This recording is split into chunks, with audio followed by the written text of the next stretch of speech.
Ladies and gentlemen, it's Thursday night, January 7th, 2021. It's 9 p.m. on the East Coast, and you know what that means. It's the Crawlspace Gossip Pod. What's going on? I'm Tim here with Lance. Lance, how are you? Happy New Year. Happy New Year, everyone. For real. You said it was January 7th, but I have been waiting for 2021 to actually begin. So it's not January 7th. It's actually December 36th. Or no, it'd be December 38th. Yeah, sorry. It's December 38th today. It's been a bizarre year so far. And I'm workshopping a new intro. I'm not going to do my British thing anymore, I don't think. But the church bells have tolled 9. And in this quiet little hamlet of a community in which I reside, maybe I'll do the British thing later on. But I just don't want to be disrespectful to anybody, you know. Anyway, don't worry about it. Welcome. yeah. No, just don't worry about it. Welcome, everybody. Thank you very much, everyone. It is good. And the chat room is filling up. And if you're watching this on YouTube, on Facebook, on Twitter, why don't you click the little link and toggle your butt on over to get vocal directly, because we are here interacting. There's a chat room full of people and it's me and Lance. You can pop right on. And guess what? We're here with the one and only Todd Matthews as well. He's right there. He's drinking water in one of the squares right now. He's drinking water. He's walking on his wall. This is how great Todd Matthews is. He can walk sideways on his wall and drink water. All right. Hey, I got sideways. I didn't know we were having video. Sorry. Sorry. I'm in my jammies, okay? So that's all right. No worries. Mike Morford. We got Michelle. We've got the chat room is filling up. Emily Steele Black in the chat room. Susan, shout out Susan. Shout out Susan. Aurelia in the chat room. Michelle Kaz, Shelly Kaz. What? The Aurelia? Look at that. The Aurelia. And we can pop open this this fourth box too, and really just make this a round table. I'm pretty sure most people who are gonna hang out here tonight and possibly interact are probably pretty up on the story, Todd, of Namus and these sort of confusing updates that we discussed on this week's Crawlspace episode. So I might open that box up in a little bit if you're good with that as well, Todd. I'm fine with that. And it's I'm the unofficial spokesman, I guess, for this. I do know that apparently some of the regional program specialists are going to return to work this week. And I've heard that from multiple sources that they're going to come back with no forensic services. And I think that's something that several of us have said all along. You can't have a skeleton crew without a skeleton crew. And these are the frontline managers of the program. The face of NAMUS are the regional program specialists. So it makes sense that somebody up above would have said those people have to be working or at their desk in order to do anything with NAMUS. It can't just sit there dead in the water. Yeah. So that's a really positive update that somebody is going to be manning the system for whatever period of time through a transition period through the bid. People that are bidding on NAMUS have to have it bid before January 19th or upon January 19th. And I hear that whoever the new grantee is would have to take control of the system in April. So there will be a transition period there. Well, I know that most people in this chat room know what NAMUS is. They probably know who you are, and you've probably said it a billion times, but can you give us a quick background of yourself and your involvement with NAMUS, just to bring anybody else who's in this room up to speed? So originally I got involved in NAMUS because I had a lot of work with missing and unidentified persons, especially the tent girl. I did get a call from the Department of Justice in 2007 to become part of a working group to develop NAMUS, which would be the National Missing and Unidentified Person System, the National Clearinghouse. And I did work on that for a couple of years. And when it launched, I had an opportunity to be part of the staff as a regional program specialist. developed that role of a regional program specialist with a lot of help. But I was the first person to sit in that chair. In 2011, it transitioned to University of North Texas, where I became a program manager, director of communication and case management, where I stayed until 1 year ago yesterday. And now it's up for competitive bid. So a lot of things have changed, and I'd like to be a part of NAMUS again, and at least choose the time period that I no longer want to be a part of it. I'm 50 now, and I want to tell stories. I want to work in television, and I've done some things in television, scripted and unscripted, and hope to continue that. But I want to make sure NAMUS is okay first. I want to make sure that I feel comfortable with where it's at and who's managing and how they're doing it. Yeah, that's really fair, because NAMUS is, in a sense, your baby. The NAMUS wasn't around before you, correct? That, and it was a lot of people's baby, I think. Yeah. But I do consider it a baby. It was my baby, and I do want to see it do okay. But a lot of people call it their baby, and that's rightfully so. It had a lot of people that contributed to its creation and development. So, but just to be cut off or walk away is a hard thing to do. You need to make sure that it's going to be okay and you're comfortable with who's running it and how it's working. And I don't always get the say in that, but I'd like to have a little bit of say in its mission and why it's here, and that it's working for the public and the victims. Yeah. And I think this is a good segue to a question that we have. Mike Morford, the legendary Mike Morford, in the chat room here, said NAMUS needs to be funded. That's a good segue, because I feel like that's a big point of contention for a lot of people when they saw all of these announcements going out that NAMUS was not being funded and NAMUS needs to be funded. Is there a way that you can clarify whether or not it is funded, where that money's coming from, and how it's sort of allocated from its source? So it comes from the United States Department of Justice, the National Institute of Justice, traditionally where the money came from. And it wasn't that it wasn't funded. It's just that UNT didn't accept the funding. I think they felt like it wasn't enough, or they couldn't complete the mission of NAMUS with that amount of money. And they did come back and accept the money, but they were going to have a reduced staff. And I wasn't privy to some of the conversations between them and NIJ, but it was at a lesser role. And I did know that NAMUS was up for competitive bid this spring. I knew that. So NAMUS NIJ has never tried to kill NAMUS. I think that was a misconception that was put out there, that NAMUS was going away. It wasn't going away. It just wasn't going to remain at UNT at the time. And I think once, it was going to go up for competitive bid in the spring, and then it normally goes into operation in October of a year. So every 5 years, it has to be competitively, how do you say that word? Solicited. It has to be competitively solicited. And this was the 5th year. So I thought, well, that's going to be my opportunity to come back and try to be part of a program that might get to manage it. It came early. It's been solicited now, currently, up until the 19th. And then apparently the new grantee takes over in April after a transition period. So it's sooner than I thought. Didn't really have as much time to prepare for that as I thought. And I think that's going to keep a lot of people from pitching to get control of the program because of such a short period of time. So that could be in my favor, or the people that I'd like to see the program, get the program in my favor.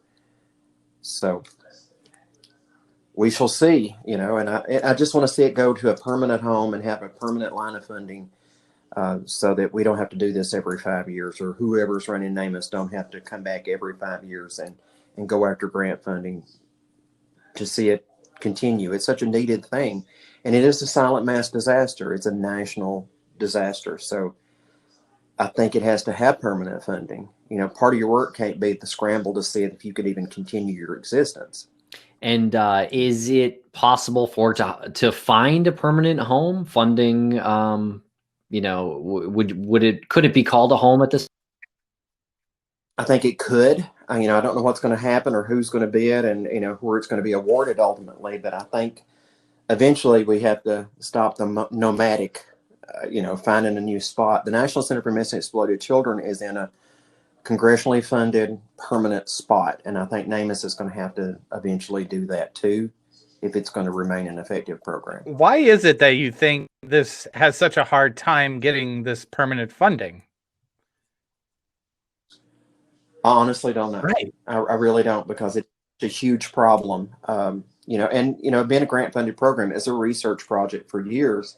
And that's what NIJ special does. That's their specialty is research funding.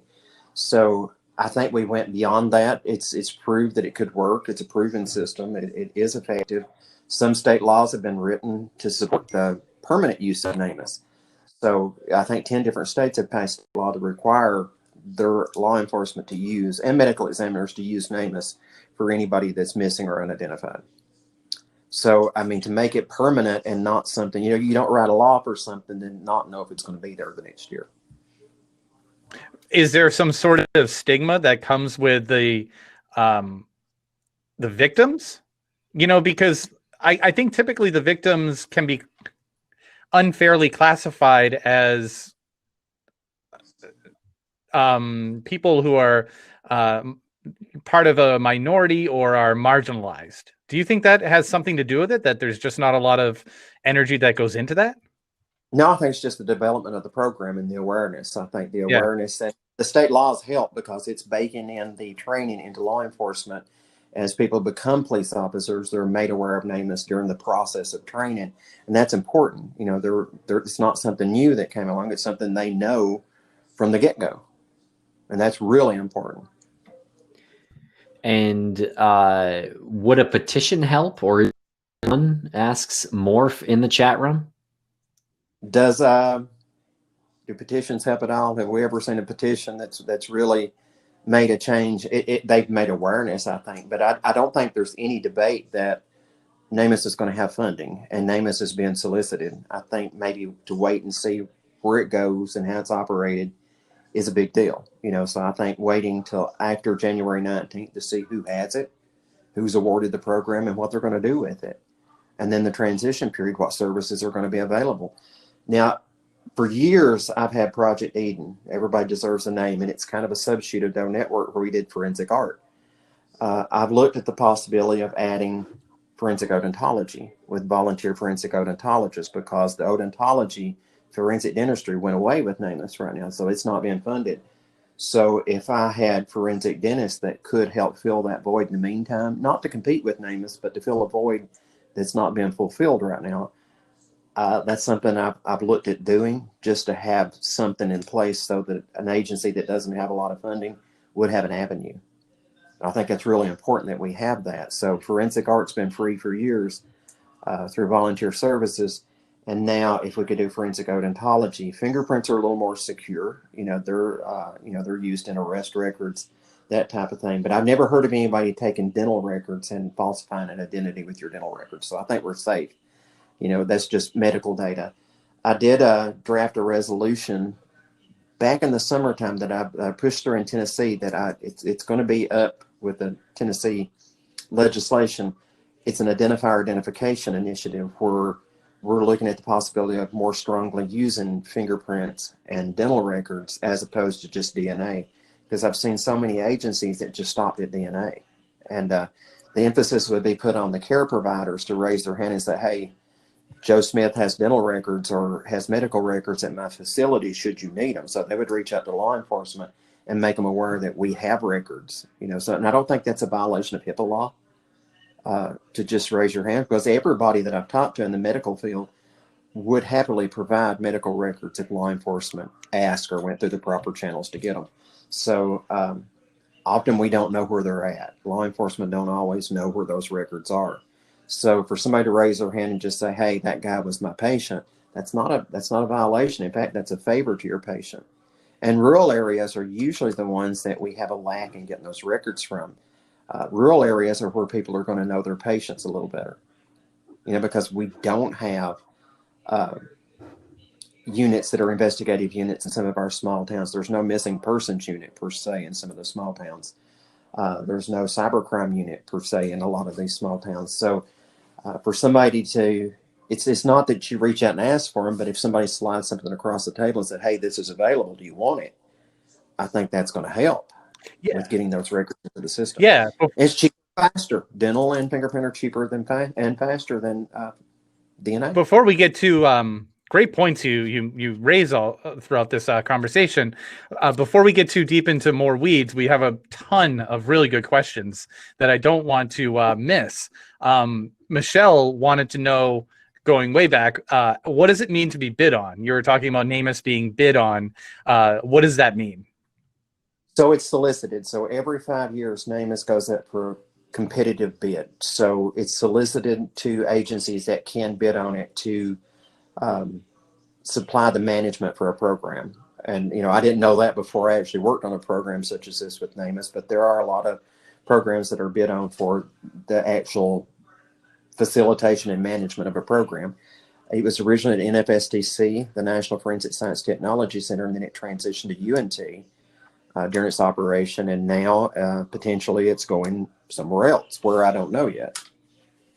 Maybe we should open up the box because Michelle has a bunch of questions. There we go. Grab it. A lot of great questions funneling in. A lot of smart people in the chat room. Yeah. Maybe Michelle's not going to join. Okay, she might not have done her hair. Okay, someone said, let me scroll. Oh, what is it classified as now? A foundation? I think that's Susan asked that. I think she's talking about namus, if it's what it's classified as now. No, it's a program within the Department of Justice. So it's not a charitable organization, an LLC, anything like it. It is a program wholly owned by the United States Department of Justice, and they solicit the management to entities like universities, health science centers. A lot of people can bid on those. It's not for just anybody to bid on. Like, I couldn't do it without the backing of a university, a health science center, or a government program. And you're taking on the problems of the country. So if you're one little small entity wouldn't want to try to take on the problems of the entire country with missing and unidentified persons. So it's normal in the grant world for things like this to happen, but I'd like to see it go out of that solicitation cycle and become a permanent government program with permanent funding. And is your relationship with them pretty solid right now? I think that was a concern that people had as they saw the news and the messages that were going out there. I think they were concerned that maybe you weren't, that you were, climbing an uphill battle here. Well, I was let go by the university last year. So that was obviously that wasn't something that I wanted to happen. And I wasn't happy about that. But that reflects back on the management, which would totally change if it goes to another entity. So that would be something that would completely go away. The staff of namus, a lot of these people are people that I interviewed myself, with others and put them into the chair that they're in. And there was a good reason that they're in the chair. There's a wonderful staff at namus. Right now, it's just a regional program specialist. There are no forensic services with namus at the moment. So, but all of those people are very capable and committed to their jobs. And, at first they were losing their job, and then they're not losing their job. Then they're back, but we're going to transition. So they went through a lot of hell themselves, not knowing, just trying to do a job. And every time it changes entities, you go through a period, and I've done it more than once, where your insurance changes, your 401k changes. So, when you jump jobs, it hurts. If you're following the program, it's going to hurt you financially. No matter what you're paid, it's going to hurt to jump around like that. So to follow a program is a little painful. Some insurances are better than others. My insurance the last time with the University of North Texas was Texas-based. So it was good insurance, but it was better in Texas than it was here in Tennessee. It was from the university. So, and there's a lot of impacts on the individual that the public don't necessarily see. Your 401k could be decimated if it's not transferable, and you have to find a way to cash it out and find. So there's just a lot of moving parts to it. So it's not just like nothing changes. A lot changes when your employment changes from a state employee to a private employee. It's a lot. It's a lot to go through, and you don't want to do that. That's something you really don't want to do. So what can we do, Todd? What people in the chat room want to know what we can do to help? I think letting your lawmakers know that this is important, and I think they've got a lot of other things to worry about right now. I know they do, but letting your state agencies and lawmakers know that NAMUS does exist and to support it at any opportunity that they have. Letting your local law enforcement know that that program's out there and it exists. There's resources for people. I think sharing the stories, news stories that's been about NAMUS, sharing those is very important. But it's not something right now that I say there's a protest or a petition that's going to change anything. It all goes back into awareness right now, and to ask your lawmakers to consider looking at permanent funding. Should it be congressional, whatever?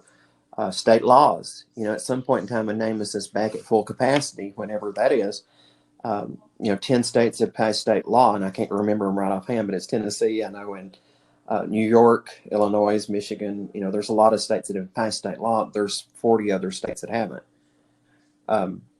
So at least strong reporting laws back to local agencies and ultimately to NAMUS, it's really important, to make sure those cases are getting in there. So there's a lot the public can do, and I'll always post something. If I feel like it's important, I'll post something in social media that if you need to pay attention to a particular article, a specific portion of an article, I'll always share that, but I always share it. I don't share anything in social media that I don't feel like should be shared. And there's a reason for sharing it. And I might highlight the portion that needs to be shared. This is why this article is important because of this particular point. Yeah, you're really good at that, and you're good at advocating. And you said people should contact their local lawmakers. I'm not so, I guess, savvy where I know exactly where to start doing that. When you say that, where do you go? Like your town hall? Is there where do you even begin to contact your local lawmakers? So who did you vote for? So those are the things, like who did you cast a ballot for, or who won a particular election, be it the county, city, county mayor, your local law enforcement, your local sheriff or chief of police. The chief of police is not elected but appointed, but coroner, medical examiner. Do you know of cases that are not in NAMUS that you see that are not yet in NAMUS? Maybe the local officials don't know about NAMUS, and I found that every day when I was working in NAMUS. In 2019, every day, I would find somebody, I didn't know about this resource, so, and I live in a very small town here in Livingston, Tennessee, and it's not on the tip of their tongue with missing persons. It's not something we deal with daily. So they're not readily going to think, a person's missing, we need to contact NAMUS. But it is baked into the law enforcement training now. So it's going to be something in the future, with future law enforcement coming online, they're going to know that. Kentucky trains NAMUS with the Kentucky State Police, so that's going to be baked into them. So, and that's important. Sometimes it takes almost a generation for these changes to be baked into people. It's not a new thing anymore; it's an established program. So that's important. So I think I always try to share anything that I feel like the public needs to see and needs to share. Yeah. Yeah. And can you tell us a little bit about the Doe Network? Because that is one way that I've seen you out there on Facebook, and I know there's a Twitter presence for the Doe Network too. So I want to ask about. So, technically I own the Doe Network. I have to pay for that, every year as a program. It's been around for 20 years. That's one of the reasons why I was called by the Department of Justice to help develop NAMUS, was because there was a lot of press with Doe Network, and the shift, the focus had to shift from a volunteer effort to a funded effort with forensic services. So that's why, when you step into a government role, you step away from your private things and you work on what you're hired to do. So first and foremost, NAMUS had to come first, because it was a funded program that could financially support forensic services.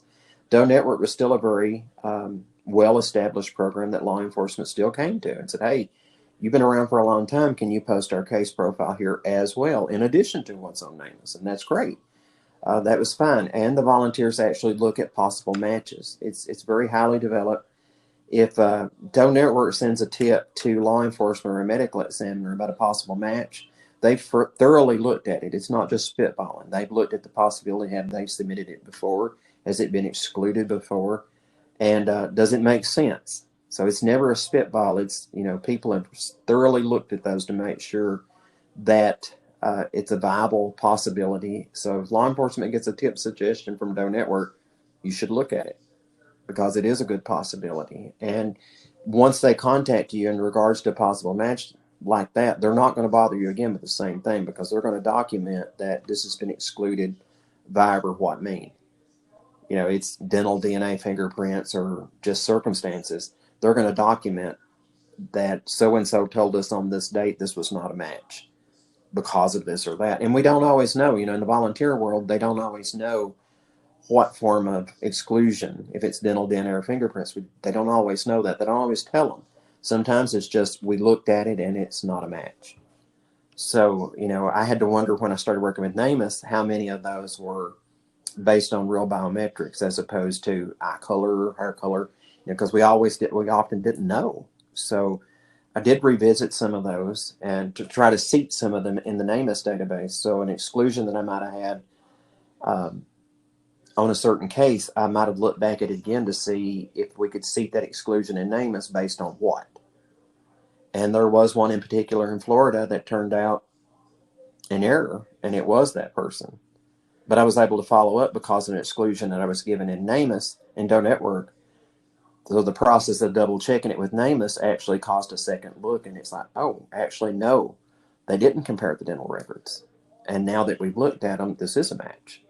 So there's a lot of resources in Doe Network that I can still look at to see if they can be validated and be of value in federal databases and local databases with local law enforcement. Sometimes the phone calls and conversations are not fully recorded. It's amazing the work that you've done. And when we first had you on the show, I think it might have been 25 years ago, back when we were in our late to mid 20s. Actually, I said that backwards. Our mid to late 20s. You said something that I've quoted so many times. You said you're not the person that you're supposed to be, and you have this really cool backstory about your family and how this isn't anything that runs in your lineage. I think it's such a cool story. If anybody hasn't heard it, I think it would be a fun story to tell. Well, I wasn't expecting this, you know, because yeah, and actually I can say, well, maybe there's some blue blood in us. There's my great-grandfather was the sheriff and coroner of Bourbon County, but he died before I was born, so I never knew him. So we did, you know, I think maybe my dad was in the military, but you know, nothing during my lifetime that it was something that I could say this person inspired me. But it was, you know, I think you're probably talking about the tent girl, and it was October of 1987 that I saw 3 girls walk into our high school, and the one in the middle was the one that I thought, that's the one. And it turned out I had her study hall with her a little later on that day, and we started talking. And it was Lori Riddle. And since it was Halloween, we were talking about ghost stories, and she started talking about Tent Girl. It was a body that her father had found, and she was wrapped in a canvas tent wrapper and on the side of the road in northern Kentucky. So that was her ghost story. It wasn't really a ghost story. It was a real story. You know, her dad found a dead body, and it was a murder victim, and she became like an urban legend in Kentucky. So, but that really caught me as, that sounds familiar. For whatever reason, Lori seemed familiar, and that case sounded familiar. So, I mean, it wasn't one of those things that's like love at first sight so much as it was, I recognize you. Lori looked like somebody I felt like I knew her when I first saw her. It's just like you see that person. It's like, I know who you are. You're somebody that's relevant to me. And it was just like an awakening. I was still 17 at the time. And it was like a moment of like realization. You know, I think that was the moment that a kid become a man, just from realizing that. It was just like a light came on, and it's been different ever since then. There's moments in your life that do that. You know, the birth of your child, the death of a parent, death of a grandparent. There's a lot of things that happen that changes you. And that was one of the things that changed me, was seeing her for the first time. And then the story that she told me very shortly thereafter also seemed familiar. So, you know, and then the journey to try to send that person home. You know, she told me about a Jane Doe that was wrapped in a canvas tent wrapper. And that was just like, wow, that story sounds familiar. I wanted to find a way to give her back to her family. So that's what I set out to do at that time. And that's, like I said, it was a parallel journey. If Lori hadn't walked into the school that day, I don't know where I would be. I did ultimately go to work at a factory early on in life. That's probably what I would have done. I don't know if I would have got married right away, but it's like everything changed at that moment. But everybody I know now, everything around me, I can directly connect to Tent Girl. The entire time stream, it was altered at that point in time. There's nothing here, no part of my life that I can't say that Tent Girl and the discovery of that moment changed, because it did. What was her story it was Halloween and she started telling you about this?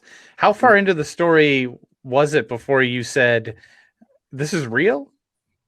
Or were you sold instantly? It didn't take long, because I thought, oh, I've read this, I've watched this, something's happened with this. This sounds way too familiar. And, I said, I need to know more about this. And of course, we went to her dad, and he happily told me the story of the Tent Girl. And then there were some newspaper articles that he had saved over the years, and a magazine, the Master Detective. What he gave me with the Master Detective, which was a very embellished magazine. It changed his name. It gave him a backstory that he didn't have, and it embellished it to the point that I wouldn't have thought it was a real story. If I'd just known about it through the magazine, I would have thought, that's just a really cool story. But it wasn't. And he was able to take the embellishments off of it and tell me, in reality, this is what happened. And it just seems so familiar. And I just knew that it was something that was going to be a part of our lives. How, I didn't know, but I just knew this is very relevant. So is that like deja vu or something like that? It was feeling very much like the deja vu. And we all have that every day. I think, you see something, you think, I've done this before, I've heard this before. But it was a deja vu that has not yet ended. So a 33-year deja vu, going on 34 years now. And it's like, oh my God, I'm living a parallel life. It's just like I entered this life at that time. And now I went from a 17-year-old boy to a 50-year-old man. And everything is different than what it would have been. I think if I'd married a hometown girl and went to the factory, I probably would still be at the factory, living a very different life. Not a bad life, but I would be living a very different life. Not having worked with people internationally and nationally. Everybody that I knew, I wouldn't know you guys, would have no reason to know you guys. So there's a lot of things like that it's telling me that it's a parallel world to what I would have lived. Yeah, you'd have been written about in a Bruce Springsteen song. Could have been. Lance loves the boss. I love the boss. I love the boss. Give me Bruce Springsteen 8 days a week. But okay, so I know, and I'm sorry that you tell the story of Tent Girl so often, but it is a really remarkable story. How you managed to identify this unidentified body after so many years, and you did it without the internet. Sort of the beginning. Did you even experience the beginning stages of the internet when you did this? It was like right at the beginning stages of the internet. It was not the internet that we see today. That it was most business cards that were posted. It's very static. A lot of the websites had no graphics, no anything. It was a lot of those black screen with the green letters. I saw a lot of that out there, and everybody was just starting to think of, how can I use the internet to suit my purpose? And of course, I did the same thing. Like, how can I use the internet to do what I need for it to do?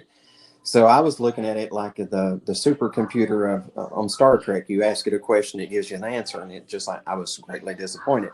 It's just like, okay, so I can type in Tent Girl, and it has nothing. Nothing showed up. So, I was hoping there was newspaper articles that were searchable, but there weren't at the time. So it was just a matter of just exploring and trying to find out just what's in there that's possibly going to help me. And I really got discouraged a few times. I thought, there's nothing in here that's of any relevance to me whatsoever. But you keep going back, and I did see it growing. I did see news agencies go online, law enforcement agencies go online. They had an email that they might never check, but their phone numbers were readily available in a way that I couldn't find. There was, like, if I wanted to find the telephone number to an Anderson, Indiana Sheriff's Department back before the internet, how would you find that? Except dialing the operator and asking, just pitching at something. The world was a very different place back then. And I hope kids today could appreciate going back to that, because you take away my technology right now, I don't know if I could find my way to my mother-in-law's house. And I don't know if I could find my way to the bathroom without my phone. And you take your phone to your bathroom, right? Don't we all? We all do. But it's crazy that it's just like we can't do anything. And I hope it's not a weakness. I hope it's that we're using the tools to the maximum effectiveness. But it's kind of scary that if the lights go off, we have nothing. We're not going to be able to use a map. I don't know if if my children could effectively use a map right now. A paper map that you print, because we used to print those off when we would go to see her mom and dad when they lived in Indiana. We were printing out maps and charting the course before we would get on the road. And now we just throw ourselves out there and hit a button, and it takes us hopefully where we want to go. But we don't spend a lot of time pre-calculating that. You just go. So how all-consuming was a tent girl for you to discover who this was? It was the equivalent of taking night classes at college. I'll have to say that. That was my college, because at night I would go back and, before the internet, it was like planning a trip to where she was buried, or planning a trip and trying to get my father-in-law to take me where he found the body, and, just calculating questions that I was going to ask him, or going to a newspaper that actually covered the story for many years in a row. After the internet came along, and as it started growing and evolving, there was new things to do. It's just like, okay, now I know I'll do this, I'll do that. So every time there was a new thing on the internet, a new agency that went online, a new school, a new newspaper, you would go to it and just explore it, send an email, ask a question, maybe call them. And phone calls cost something at the time. Back then, my phone bill was quite expensive. It's 10 cents a minute. So, you're hitting and missing. You make 10 phone calls at 7 to 10 minutes at a time, and you get nothing out of it. You're going to have a bill coming, and then your wife's going to be mad. I was just going to ask that. She was. And you're making what's your wife looks at the phone bill, and then she comes to you and says, "Why are you calling these people? What's your answer?" Well, she knew why I was calling them, but it was like, can we afford, to talk about affording long distance now? Look at what we're doing. We're streaming live video at nothing. We don't even think about it. But back in the day, she was counting the minutes when she would call her mom long distance, or call her parents, or one of her siblings. We were thinking, okay, I can only talk to mom 15 minutes because that's going to be $1.50. You couldn't do it every day. You'd have to plan it. You'd think about it. She literally wrote letters. They would write snail mail letters to each other back in the day. You wouldn't even think of that now outside of a Christmas card. You wouldn't even think of that. And we normally do that digitally now. But at the day, it was just like, I felt like I'm taking something that she could have had to spend time with her family for my own purpose. And if I hadn't have found a way to resolve it, to make it worth it, all of that would have been something that I couldn't justify. If we hadn't have found a way to find the tent girl, and then that justified everything, all the work. But when you're spending the money and you're not getting anything back out of it, it's hard to explain that. And I don't know what impact that would have had on me long term. Would I still be looking right now? Would I have given up? Would I be divorced? I don't know. It was 1998, so it was 23 years ago this year. Had I not have found her, I often think back to 1998. What if that moment hadn't have happened and I didn't find her? What if she was still unidentified today? What if somebody else identified her? How different my life would have been. Drastically different. Just for a few moments as a 28-year-old. Well, I was 27 at the time. And I got married at 18. Lori was 17. Those were decisions made by very young versions of myself that had a lifetime impact. So you have to think about that. Yeah, you just said if you hadn't identified her, but you did identify her. And can you take us back to the day or the evening in which that happened? How here's they were at I didn't, because of my family complained. At the time, working at home wasn't something you thought about. So after I would work at the factory, I would come back and work at home on the computer. So my wife would often say, "We see the back of your head because you're on the computer." But I was there, So in today's world, that's called working from home. Then it was called surfing the net all night long after your family, after you work and go to school. So often we would go to bed. So we would go through the process of kissing the older son goodnight. My youngest son wasn't born at the time, and go through all the motions of going to bed. Wait for Lori to go to sleep, so she'd have a normal. We went to bed at the same time, and then I would get back up and get online, and then try to get back into bed, or before it was time for me to get up to go to work, because I got up before her. So, I had a period of time that I could play with her. You have to give up a little sleep, but it was like I'd let her have her normal process, and then I would get up, and, she wouldn't. Not that I did it really behind her back. I think she knew that I was getting up at night, but I don't think she knew how often, But it was, I was trying to normalize her life for as much as possible. So, there are some, and I didn't know at the time that was kind of a little sacrifice to keep her from sacrificing so much. But, I didn't want her to. I wanted to instill a sense of normalcy to them. Like, I'm not doing something bizarre or unusual. We'll go to bed, you'll go to sleep, and you won't see what you protest. So you won't know that I did this. So, and then the night that I found her, it was called Hibs and Cream. It was a website a lot like Craigslist back in the day. It was literally car for sale, lost loves, this and that. Because there was no Google at the time. There was, there. Oh, Google whoa, didn't exist, whoa! and, Google didn't. Google's always existed, Todd. Alta Vista, Dogpile, Yahoo. I was using these things. These were the search engines that I was using.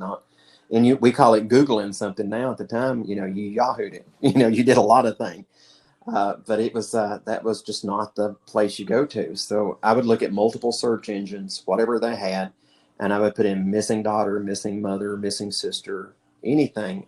They finally hit on that website with her sister. They had posted that she'd last seen her on December 7th, or the family knew that she was last known alive December 7th, 1967, in Lexington, Kentucky. And brief description, it was her. I knew it was her, so. I don't know if you guys have watched The Jeffersons. Hopefully somebody out there's watched The Jeffersons. Of course. So George Louis Jefferson, when he comes on, you see George jumping on the bed, and he's dancing on the bed, and he wakes his wife up. So that's kind of what I did. I went in there and I jumped. Of course, I had to wake her up, so the jig is up. I'm up all night, and I found something. I need for you to see it. So I wake her up, drag her in there and show it to her, and she's looking like, that's a few words on a website. How is that solid proof of anything? I thought, I know. There was a lot of things that happened with Tent Girl that I don't want to say paranormal, but there were things that if I would stop working on her, it seemed like, you get tired of it. You're working on something and nobody appreciates it, or they're mad at you because you're doing it, or they think it's stupid. You're not going to be able to do anything. You finally say, I'm done. I'm done with it. I'll just have a normal life. And then you get that guilty feeling, it's just like I felt a guilty feeling, like I really should be doing something for her. I really should. So, you keep going back. And that night, I felt a relief from some of that. That moment that I read those words, her name, Barbara Hackman Taylor, it was just like that day that I met Lori, seeing her for that first time and recognizing her. It was like a feeling of it just a big burden lifted off me. I didn't know how heavy that burden was until it went away. And I've never sensed that presence since then. Whatever monkey was on my back jumped off that day, and I've not felt it since. Not in that way. There's cases that have come close to me. There's stories that I've worked on that I've cared about so intensely, and I've loved the people that's been involved in them. They've become very close to me. But Tent Girl was like something that happened organically. It's not like something that I stuck my nose into and decided to do. Tent Girl came to me. The other cases that I worked on, these are cases that I've heard about, spoke to people, or they've approached me and invited me to be a part of it. Tent Girl didn't do that. Tent Girl smacked me upside the head, and we become part of it and married into it. but other stories have just not impacted me at that level. I've worked on a local case now that's a unresolved homicide, and I've worked on it for more than 20 years. It was 1998, and it's been 23 years now, and I'm still working on some local stories with it, trying to break through something on it. And it's very important to me. And her family have actually intermarried with my family, not on purpose, but my daughter-in-law is the first cousin to this woman's. It's her nieces and nephews. So I mean, there's a blood connection there to my grandchildren. It's more than just friends; it's family now. So that's really important to me. Seeing that happen, seeing that be resolved. But it wasn't the thing that grabbed a hold of me like Tent Girl did. It's like Tent Girl walked. So you were working at the factory and you were looking up all of these details about Tent Girl. You finally figure out who Tent Girl is. She's identified. Mm-hmm. At what point did you realize that this was now your life and you weren't going to go back to the factory? Well, I did go back to the factory for it was 2007 when I left. And so that was nearly 9 years into it. But things had drastically changed, So I did 48 hours. They filmed through most of this. The Lisa Gibbons show contacted us, and that was our first plane ride to Los Angeles. First time I was ever on a plane, first time Lori was on a plane, but we did the talk show called The Lisa Gibbons Show. And that was great. It was awesome to go there. We didn't have 2 pennies to rub together. Took my mom and dad's credit card, and it was just crazy. It's just like, okay, we're in LA for the first time, flying for the first time. Now, I will admit this, when we changed planes in Denver, we didn't know that you didn't have to take your luggage off that airplane and put it onto the next one. So we almost missed the second part of our flight because we were trying to figure out where our luggage was so we could put it on the next plane. So it's one of those Beverly Hillbillies moments where we didn't know you'd walk to the next concourse and get on the next plane. We didn't have any idea. So, and it was just things like that happened. Tent Girl become a point of reference in so many stories that were like that. If there was a 30-year-old cold case in some area, people would compare it to the possibility of it being resolved much like the Tent Girl did, or they were also modeling this behavior and putting cases online so that people could look at it. So the fact that Tent Girl was online, apparently that was the first time somebody had put a dead body on a Be on the Lookout, a BOLO, a wanted poster, and I didn't know that was considered groundbreaking at the time. I didn't know any better. I just did it. So it wasn't with great genius that I did that. It was a Forrest Gump. I'll just give this a try. Let's just see if this works. So, but I think a lot of people thought it was something genius, or at least it was unique. And a lot of people would approach me, can you do this too? There was no cybercrime units with law enforcement. So it was me or other volunteers that I saw emerging after that were very interested in the Tent Girl story. Like, I want to do this too. So it's like, well, cool, you can, here's, just research your local cold cases and get the newspaper to write stories about them. Look for stories, digitize stories, because the stories are on microfilm. So you can't Google a file cabinet, but you can digitize them and share them that way. So there's so many stories out there that nobody knew about because you couldn't access a filing cabinet. You can't Google a photograph, a story that's actually not text. So transferring a lot of stories like that to a searchable text feature was like obvious to me. Like, that's what I wanted at the time. What I was looking for didn't exist, so let's make it happen. Let's find a way to digitize these stories so that people can hear about them. So that was like obvious to do. So it wasn't a stroke of genius. It was just like, this would be easier if they were in digital content. We could actually search them and share them in some way. So that was the beginning of that. Now they have these cyber units that do that all day long.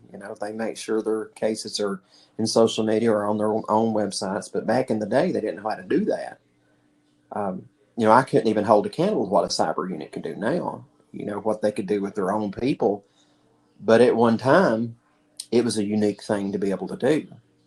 Go and build a free website and feature somebody's cold case on it in a medium that they'd never dipped their toe in. Yeah. It was new. And I think my question before about when you realized that this is what you had to do, you still were working at the factory for many years.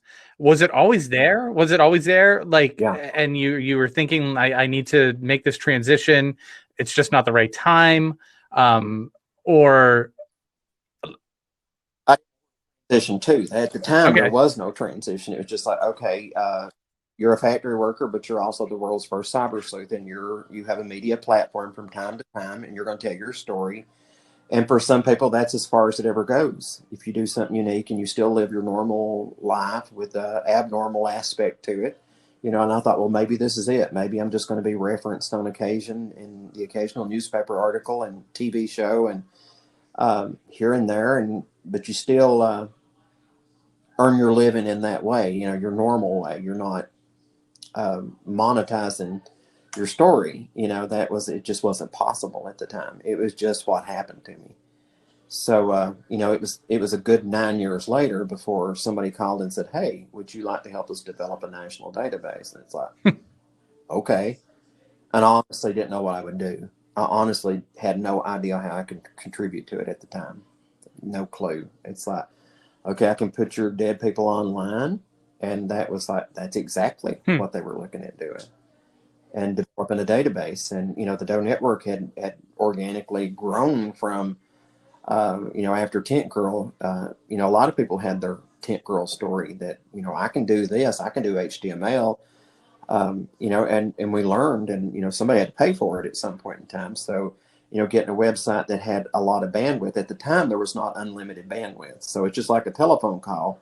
You pay this much a month for this much bandwidth. So if we would have a newspaper article that was finally digitized, it could literally shut the Doe Network website down. We used up all of our bandwidth for this month. So I think I did a Good Morning America back in 2004 with a couple other people from Doe Network, and our website was shut down like within the first hour, and it was like several days. You would literally have to go back in with a credit card and add more bandwidth if you wanted people to see it. So what was considered successful was something that shut down your website. So it was costly to have success stories. It was costly to be featured in the media. Now that's another thing people don't think about. It's just like, Right. oh, well, it's unlimited. It's unlimited. Did they bring in any other web sleuths to help create Namus? No, no, they did not. That was the thing. I don't think they saw me going as far as I would. I didn't see me going as far as I would into actual program management, but you have to learn really quickly. But this is, and I didn't say, hey, I want to turn this into a job. I literally thought I was done after 2 years, and we developed it. And I thought, well, I'll go my way, they'll go their way. And I did my thing. I got 2 Presidential Service Awards from President Bush at some point. They're still here. I've hid them from myself, but they're here. I want to show them to you guys at some point. But a nice letter for volunteer service and contribution to the community for that. And I thought, that's pretty cool. Just to have that was pretty cool too. And then the opportunity came to continue when it was funded. So, and I didn't have the credentials to do that at the time, but it's like, well, if you can build a car, surely you can drive it, right? So, okay. And I did, And, I think about wanting to go back to Namus, at this stage of my life and having a role in the continuation of it. But in other ways, I feel like I separated from it a year ago, and I started looking at television and this and that I can do now freely without having to worry about things, a conflict of interest. Do I really want to get back tied down into that again? Do I really want to do that? I've done a lot of scripted shows this year. I've been in Snapped, Exhumed, Storm of Suspicion, a couple of short student films, a music video, and a lot of times it's something tied in with it, like I might be a murder victim in some of these things. So I was already used to the film sets. I've been on a film set wasn't a big deal, with some of the documentary things that I did, but being in front of the camera pretending to be somebody else was pretty refreshing. But I kind of always wanted to do something that was in my field of familiarity, like a murder victim. Like instead of researching the murder victim, I'll be the murder victim. How about that? So, just like on your little bucket list, you think, well, it'd be cool to do this. I had a chance to do it, and I couldn't have done it working for Namus. If I was still working for the Department of Justice, there's just things that I simply couldn't have had time to do, or just probably would not have been appropriate to do. And I started a book. I did. And you're writing a book. That's I cannot wait to buy and read your book. But you'll probably be in it. Amazing. You'll probably. Well, you guys are. It's not a story about a specific case so much as it is what happened to somebody. that parallel universe. So, I mean, things that I've done with people like you guys, that's something that's like, here's how this impacted my life and my work, was these opportunities that people like you gave to me. You gave me a platform that Awesome. I Wow. try to Well, use. how could we not, Todd? These conversations with you are so fun, and I feel like we always end up talking about like fate and life and things like that. And I think that's one of the reasons I cherish these conversations with you so much. Absolutely. Well, you never know what to talk about. That's for sure. So I think I've caught you guys off guard on a few conversations that we had. You didn't know we were going to talk about a certain thing, and maybe I didn't either when we sat down until we got into it. But it was, whatever strikes your mind at the time, and you see an opportunity to talk about something, you do. It's just like, this is an appropriate moment to mention a few things. And I've probably made people mad by saying some of the things that I feel it's true. If I told you something, it's true, or in my opinion, it's true. I might not be happy about things, but at least now I don't have to hold my tongue. Like, okay, I can just let this happen and not say anything about it. Now I can say what I want to say, and it's kind of cool. Don't pay very well. I've technically been unemployed for about a year, just trying to find out where I'm going with television or whatever. But, eventually you have to get back to work and do things. We still have a mortgage to pay, and, it's been an interesting year. Sure. And your stories are so good. You're the only person that can tell a story exactly sideways, and it's still riveting to me. Sideways. You are sideways. Well, I'm yes. sideways right now, right? Well, in my world, you're sideways. Touche. That's fair. Tell us what happened when Morgan Freeman called you. You spoke to Morgan Freeman recently?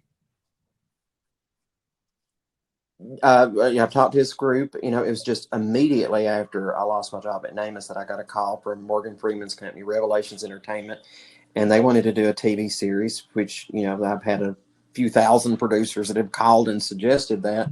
They always want the impossible, but I think they had a fresh take on it.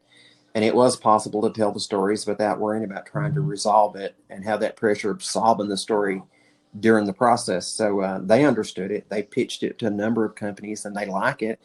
They like me. They like my work, but they still want more. They want more resolution as part of the program, and that's not going to happen.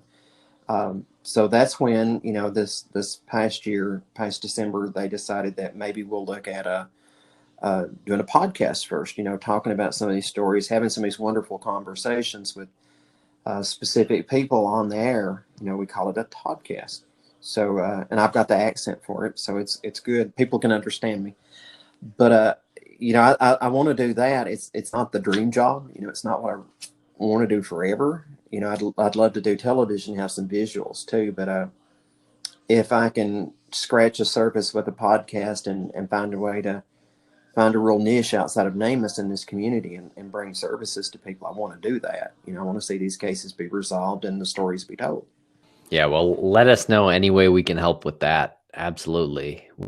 To help. Well, you're already doing it. You're having me as a guest, and that really helps. This is my. Well, we'll help promote when it happens. Okay, And, I have a burning question, a burning question before we wrap up here. It really blew up the chat room when you said that you were in a few things, and you mentioned a couple of things that seemed obvious that you'd be in, and then you said a music video, and then you mentioned a couple of other things, and it kind of blew up. You were in a music video, and what band and what music video was this? Lily Rose. If people will look at Lily Rose, I had an opportunity to appear in a music video. Lily Rose blew up on TikTok this past December. She's a new artist. She's going to be considered a country artist. And she had a song called Villain that really blew up. And the opportunity to play in her video that's not been released yet. She doesn't have a music video to go with this song. It's been released, but so I had opportunity to be in that.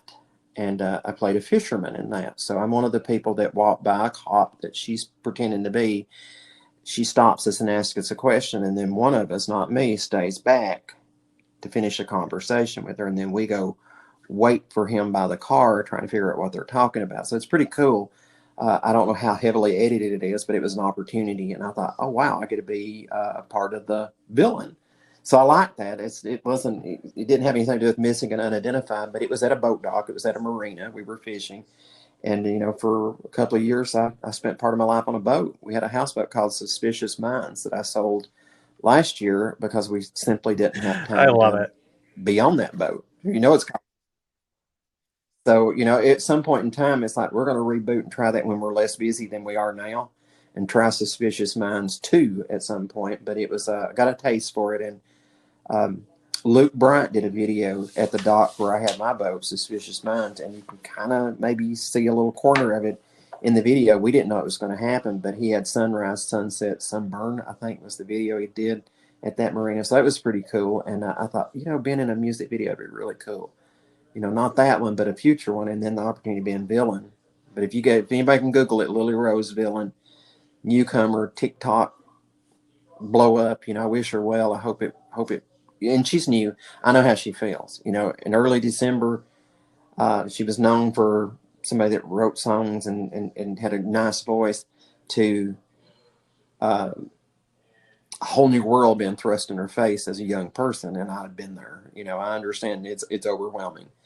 And it's life changing. So I could look at her and think, wow, your whole world's going to change in ways that you have no Wow, idea. that's Not interesting.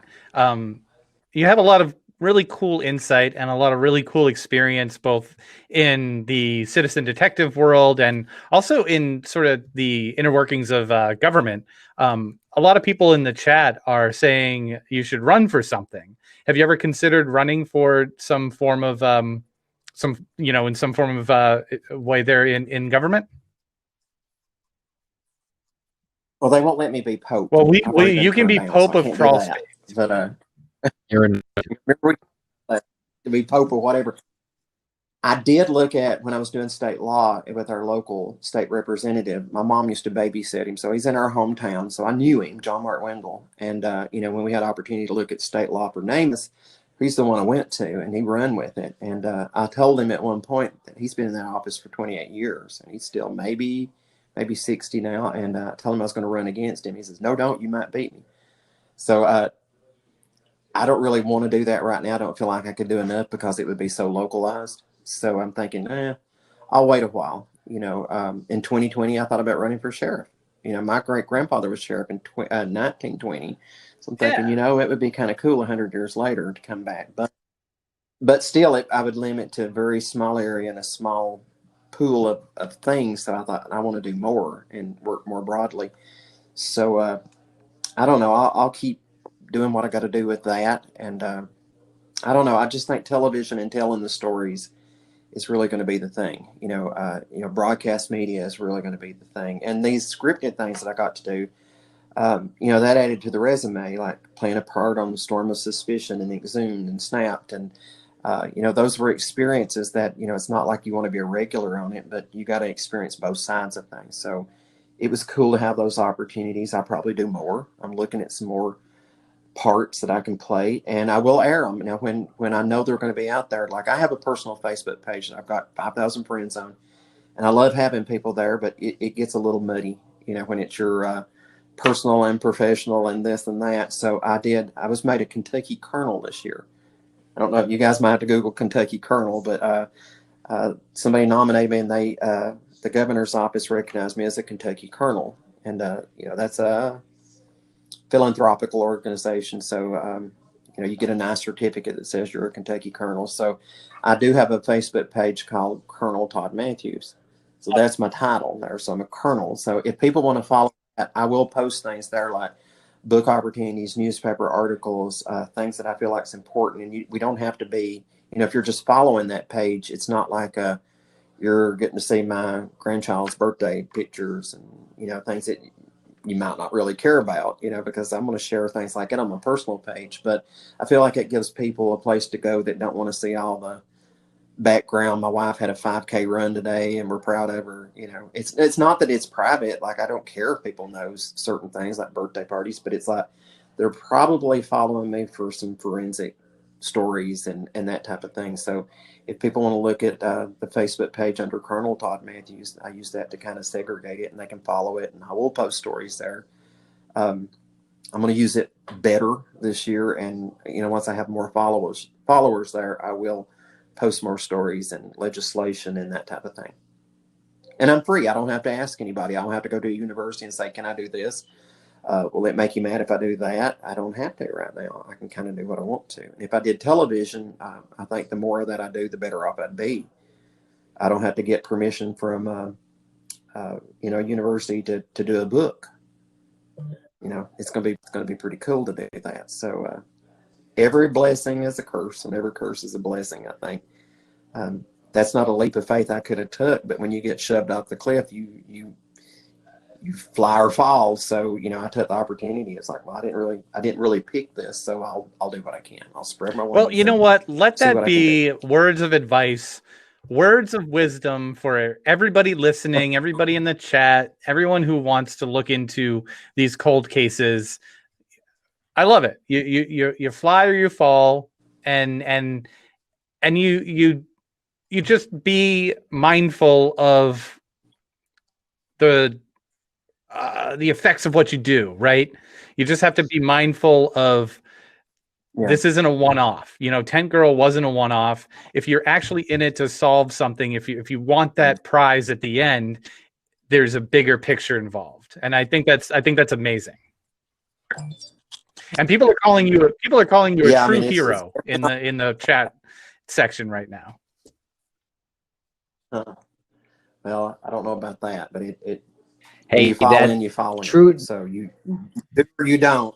What I did. Well, Todd, that's what true heroes say. So, they say, "Well, I did what anyone else would have done." So cut it out with that shit, Todd. You've made Tim mad. I do have stories to tell.